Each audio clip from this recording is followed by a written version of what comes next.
السلام عليكم قوتابیانی بەڕێز هیوادارم هەولاکتان باش بن بەخێر بێنەوە لەو بەشی دووەمی ئیپسۆد ینی بەشی کۆتایی ئیپسۆدی دووەم ئەوڕۆ باسی The Captain's Paper دەکەین لە ئیپسۆدی ڕابردوو باسی The Last of the Blind مانمان کرد گوتمان کە با بڵێن کە جیم و داچ جیمی لە ئینەکەی بوون و ئینەکەیان بەجێشت و دوای پیاوەکانی پیوی هاتن و هیچیان نەدۆزیە و تەنیا ئۆکی کاپتنیان دۆزیەوە کرابەوە من باسی ئەو وردە کاریانەمان کرد دوای blind man ran under the first horse the law officer's horse يعني the first horse يعني and blind man died استباسی ئەوەی دەکەین قوتابیانی بەڕێز the captain's papers ئەو کاتەی پیاوەکە هات بۆ کە چوونە گوندەکەی جیم و داچی جیمی پیاوە گوتی I will write to Dr. Livesey ئەوزە دوای پیاوەکە هات کە با بڵێن لەگەڵ یان بوو لەگەڵ لۆ ئۆفیسەرەکان بوو دوای مستر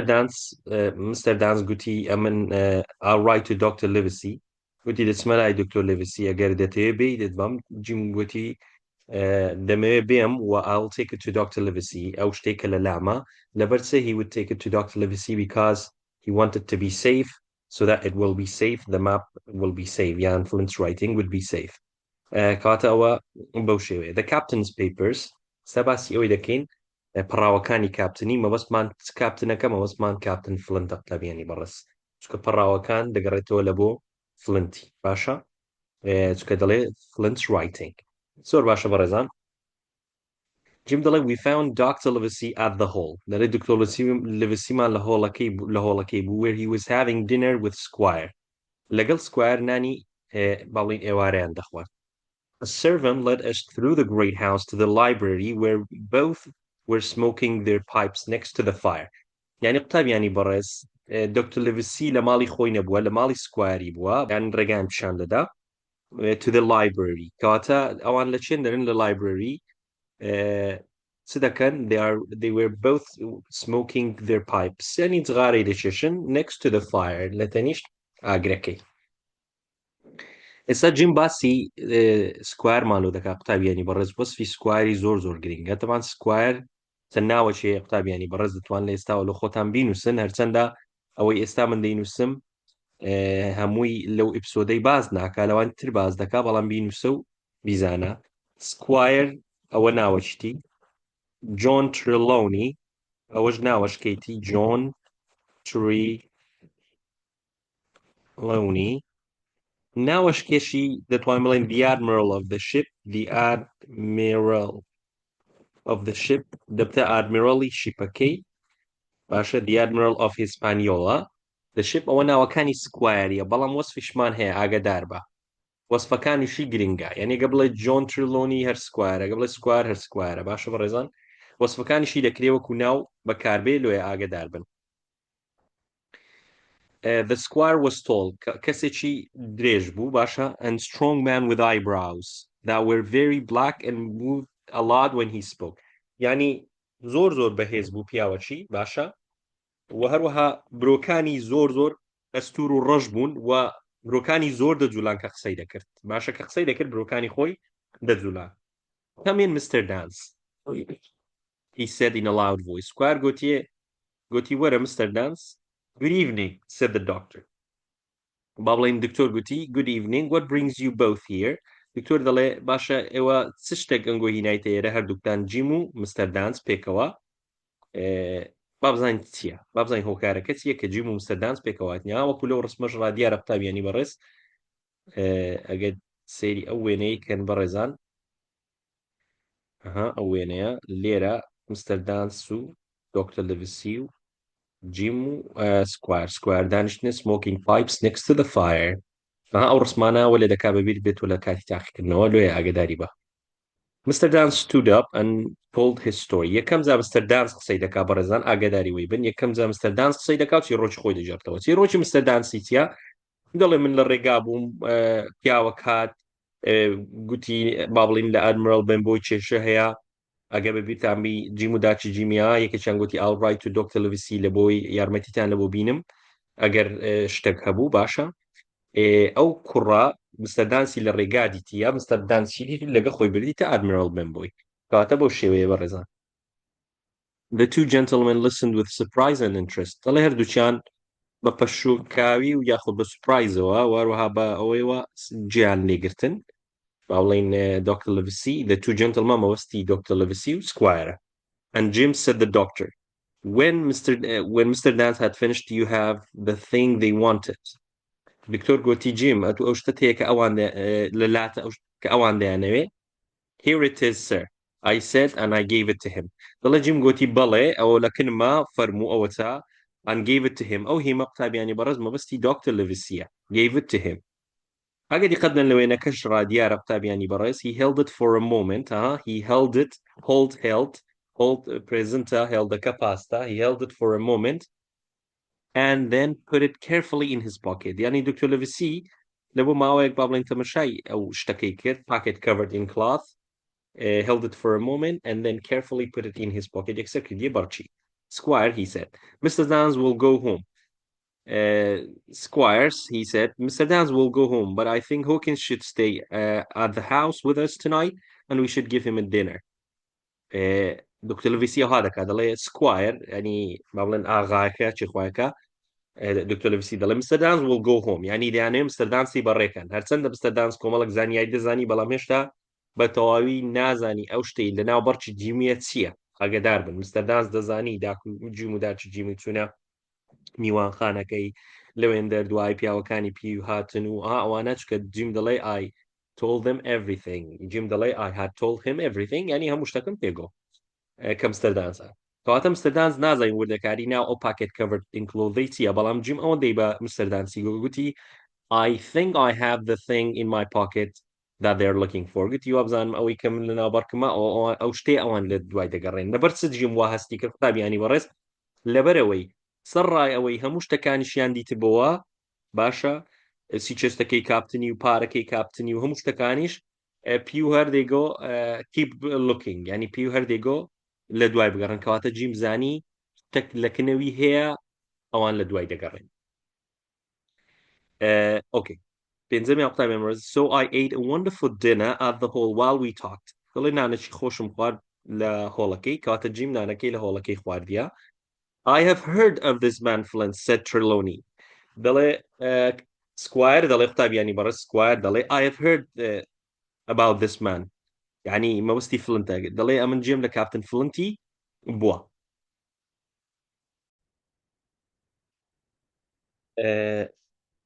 Squire دەڵێ من جێم لە ناوی کاپتن فلنتی بووە پێشتر. He was the most dangerous pirate that ever sailed. دەڵێ Flint was the most dangerous pirate ever sailed. يعني یەکێک بووە لە ترسناکترین چەتەکان کە هەتا ئێستا لە دەریا بووبی با بڵێن ئیشی دەریایی کردبی.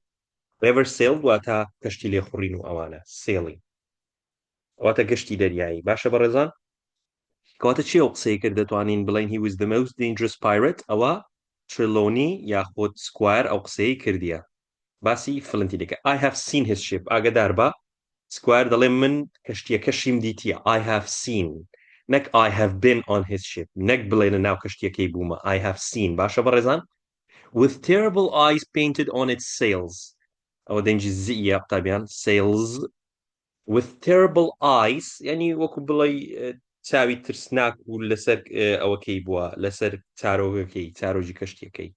painted باشە کاتە دەڵێ من جێم لە ناوی کاپتن فلنتی بووە و هەروەها دەزانم he was the most dangerous pirate و هەروەها I have seen his ship و هەروەها with terrible eyes painted on it. شەشەمیان but did he have money دکتۆر لەڤسی دەڵێ یعنی پارەی هەبوو ئەو کابرایە کاپتن فلنت کەواتە دکتۆر لەڤسی نازانی دەربارەی کاپتن فلنتی قوتابیانی بەڕێز توان لای خۆتان بینوسن نازانی کە کاپتن فلنت درێژەی هەبووە باشە یعنی نەک پارە درێژە cried Squire بە یعنی وەکو بڵێ بەدەنگێکی بەرزەوە گوتی haven't you heard of his treasure یعنی تا ئێستا جێت لە گەنجینەکەی فلنتی نەبووە haven't you heard ئەوە negative question قوتابیانی بەڕێز negative question present perfect باشە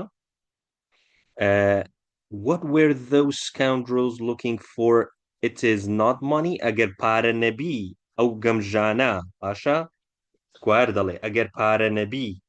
ئەو گەمژانە لە دوو چ دەگەڕان بەڕای تو دکتۆر لەڤسی Squire وای پێ دەڵێ باشە گەمژە مەوستی scoundrels باشە Just tell me, replied the doctor, if I have information in my pocket about where Flint buried his treasure. دکتۆر دەڵێ ئەگەر ئەمن ئەو زانیاریەم هەبی لەناو بەڕکم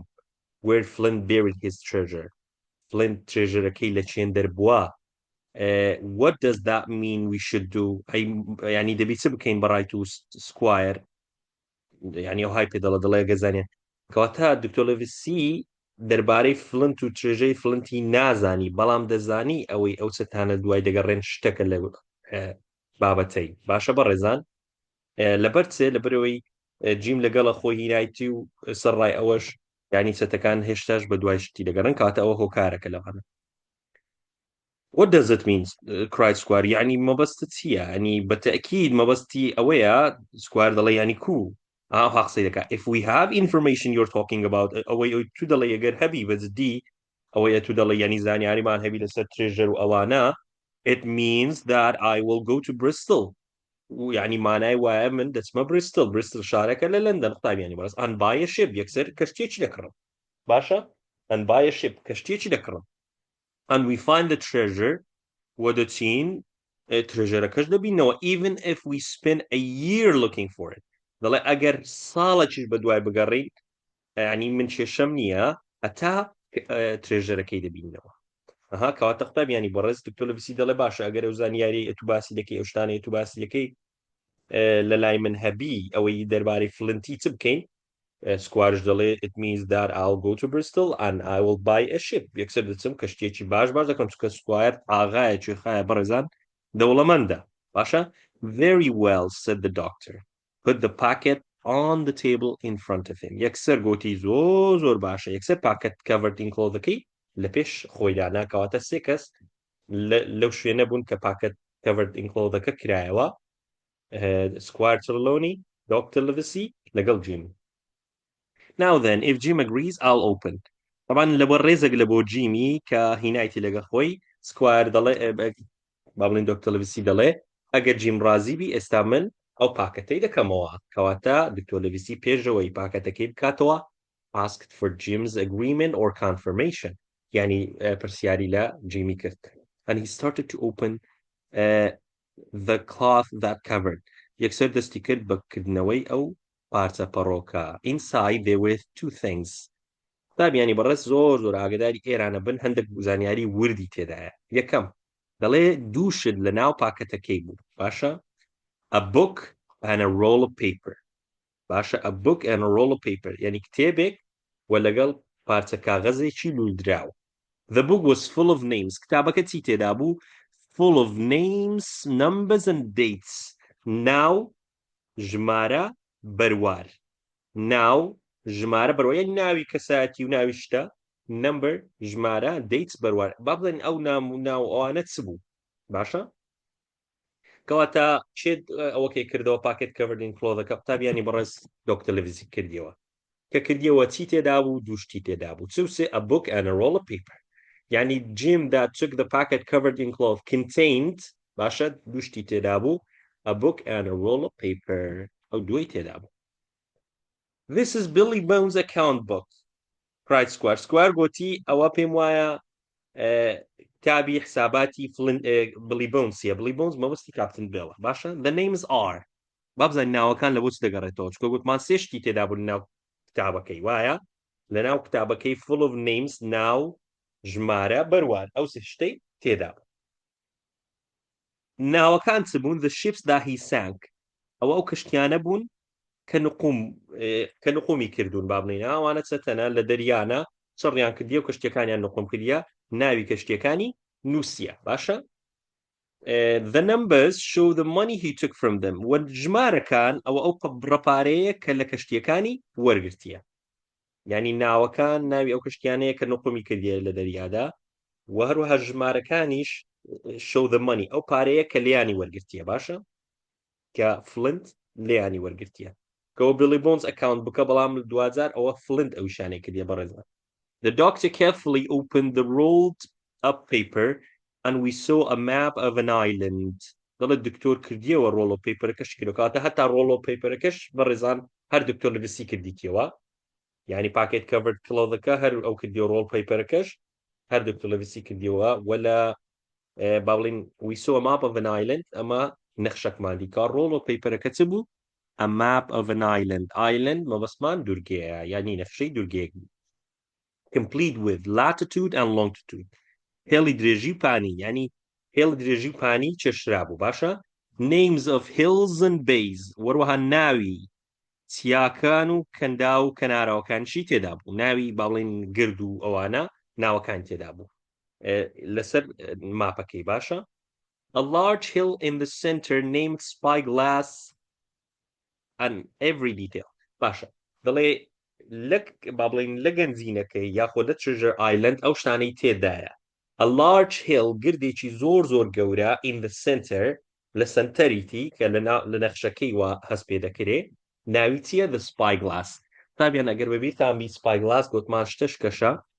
the owner of the spyglass inn يعني میوانخانەی spyglass inn و spyglass hillشمان هەیە spyglass inn میوانخانەی سلڤەری بوو لۆنگ جۆن سلڤەر بەڵام spyglass hill ئەوە ئەو شوێنەیە کە لە treasure island لەو شوێنە هەیە با بڵێن a large hill واتە گردێکی گەورە یاخود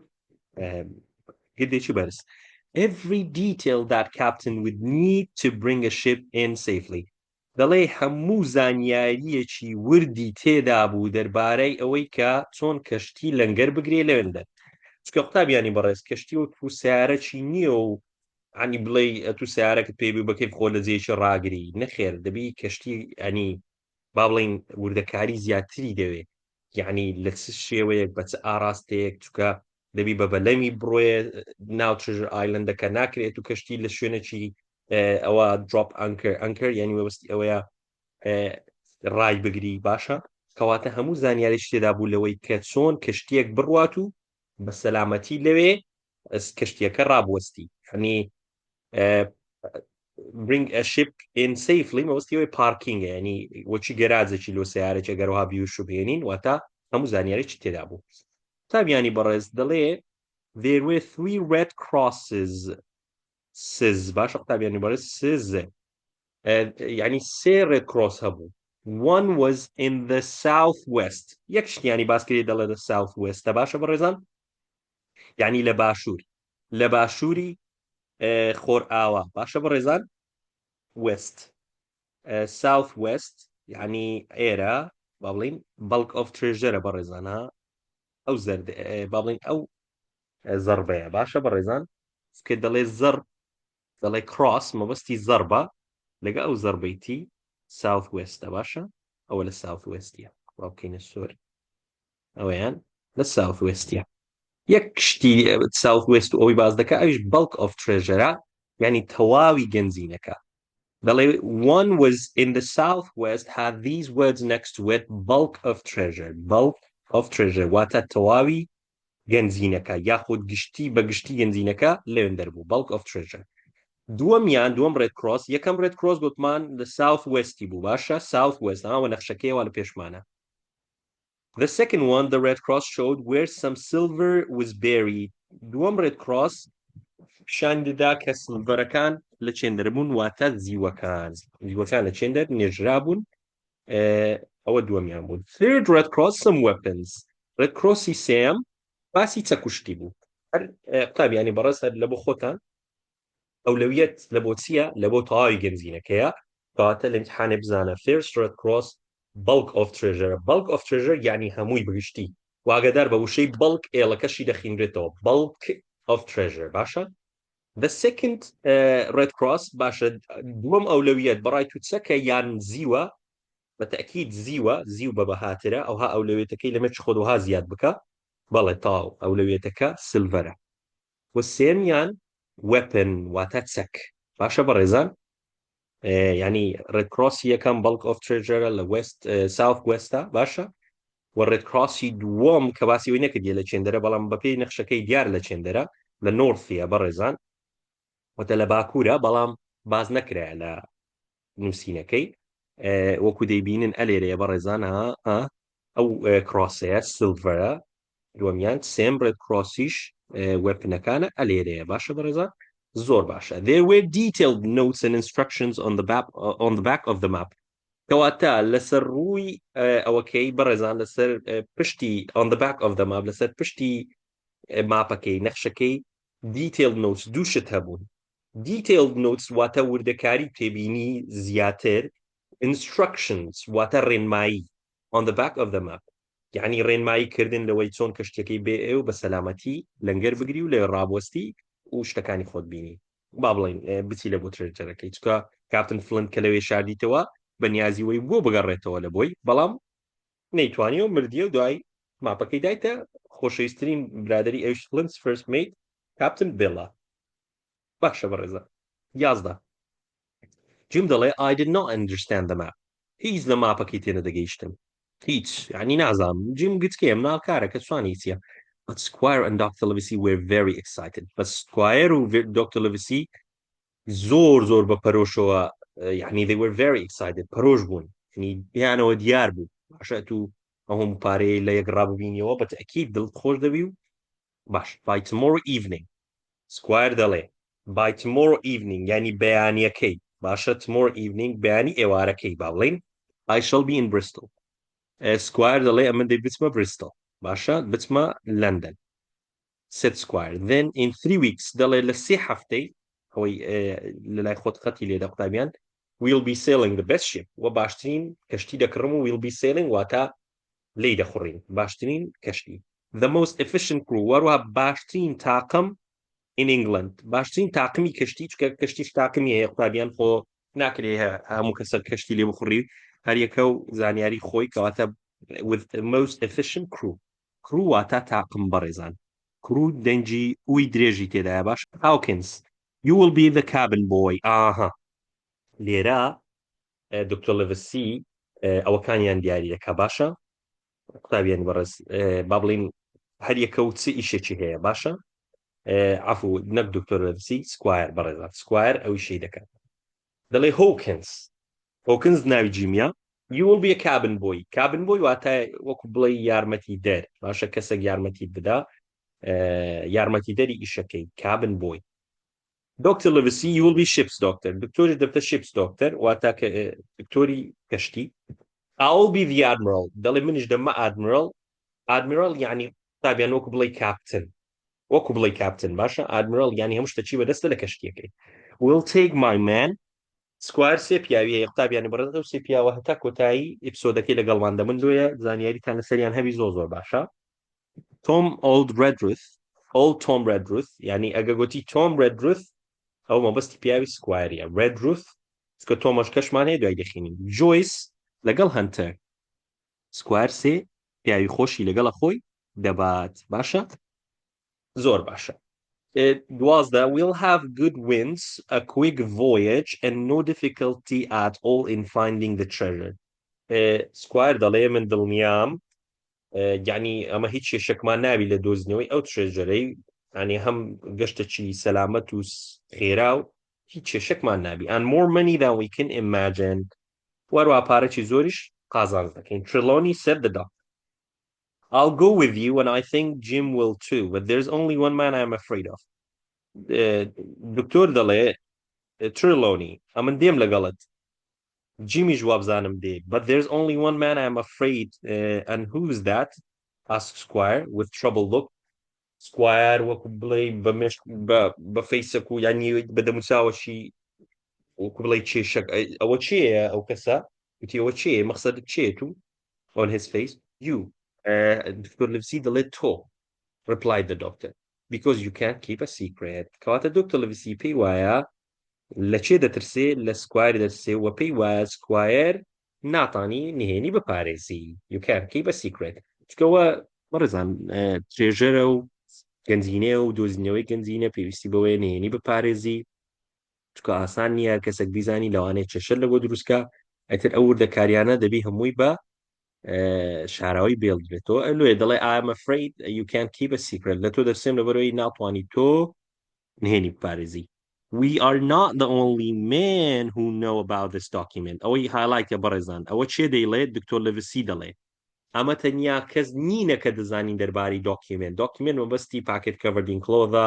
مەبەستی فلنس ڕایتینگە مەبەستی ماپەکەیە بەڕێزان ئەوەی لەلای خۆت بنووسە دۆکیمنت